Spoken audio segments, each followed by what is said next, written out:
thir tu te zawan chi beve kole tun tu ma chuanin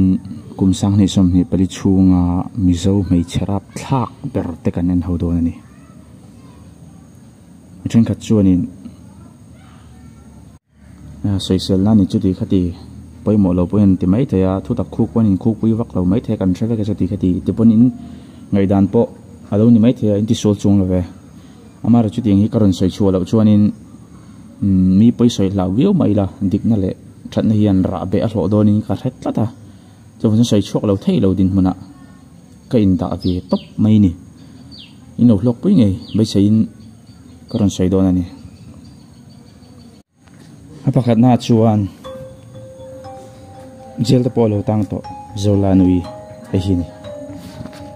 tunu hian are le ta deuh mak maya soinon ngai lovin a thil ti te in tha thau in ka ringa mitam tak chuan an khongai le tat peka a tha tho mi then ka ti chu an sual na lang sar deuh te mai ania then khat ero chu thadu hau lo te no ma then ka ti chu midang ti boi lo sual chi te no ma then khat ero chu mi ti boi zonga sual chi he no mani kan ti te ang chu mi jinga chuan zola no hi katel ve tlata a boi thla khop maya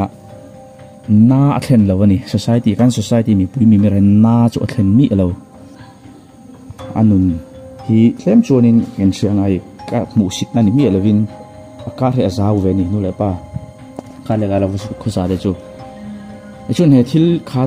ka dem khop mai ka khongai lu tuk chet i ro chang ka dem ani thil ti mo thil ti du lan kha vai tam takwar ringa tonga chung te tang ho ma dan tum thul an thei lo ikhan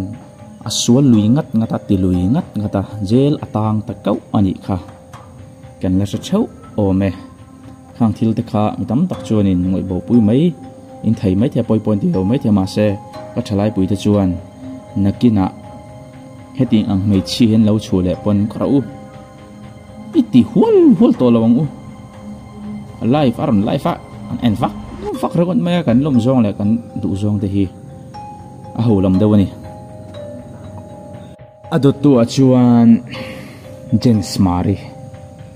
mari mol hi ni heng te hi ke ron ti laran lo soi non la soi le don kat karon ti laran mo karon ti chopan mi lo kan sabat me zo mi puite ai jia in life du dan te a khosak du dan te kan shraka ni christian ramatan chuan kan pom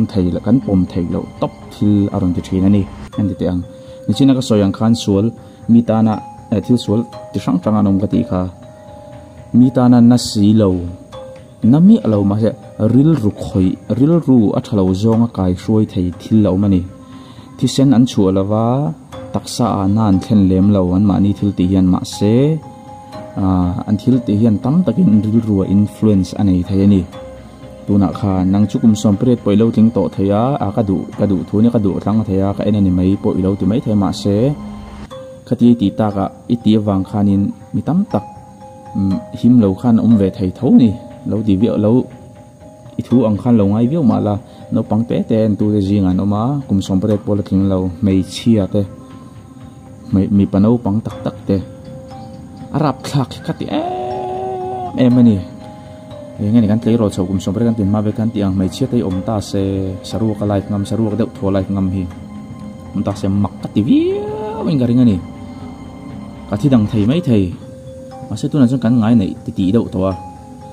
chiting chu nian thil ti te hi i kam mi zo thalai pui abi kin tlang wal te kha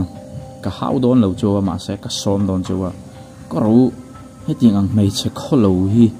i ngai sang lo ngamangu an account te po hi i follow lo ngam ve te ngu a mel tha a chelo a pinan in lo ti mai thei ma se ngai sang lo ngamila vak khongai le ti vel ponga lo va soi sel ponga lo en lo ngamela follow lo ngamela an chan chin ti poster vak lo ngam te ngu kati kan he kum sang ni sompli aral mangai hian in ka ju mizoram na mason na kan ngai niin ka siani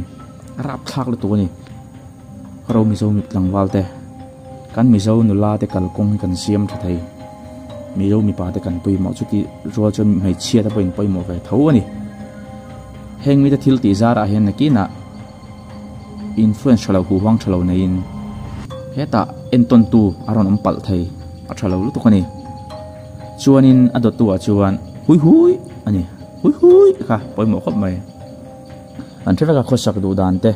mase tu nu hian anung changhi pasal pangai taka nei nu kan ti dong nge thata viu maya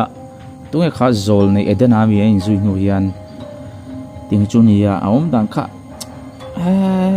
je tianga social media aru ka thil ti chu ka soi mi lo ka thei lo ase social media in pho chua ka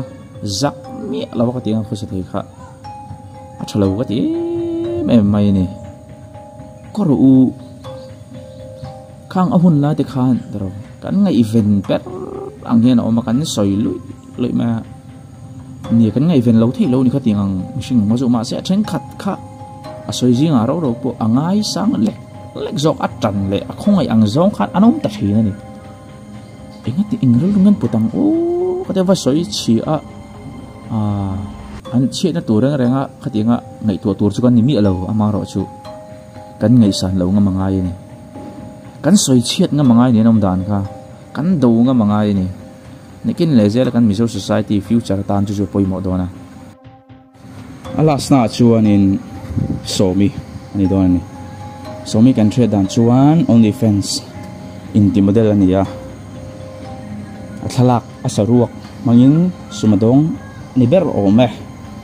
na tho thai tam tak jing ha tiang na tho athlang hi kaini christian ram a nga cheng ke tan chuan thil ti chi lo to mania ma sa ma hi a christian to ne lem lo leng hala christian na a injur mai hi adu tok lo christian so ma pakhat pek chung chang a pathian chung charan do ve chia maya ka soi thin fo tong in bible a no chi zuar te chu ain thlung de thina he kan no chi zuar ve hi chu dragon lu chunga no chi zuarang dragon chunga chuang no chi zuarang deuh khan ari phar maya teng te hi somi chung chang bek ai chan mizo te hi ani ngai dan siam man thiam ta viu ming ga ria ngai san lo na chang le ngai ne chang te kan thatawa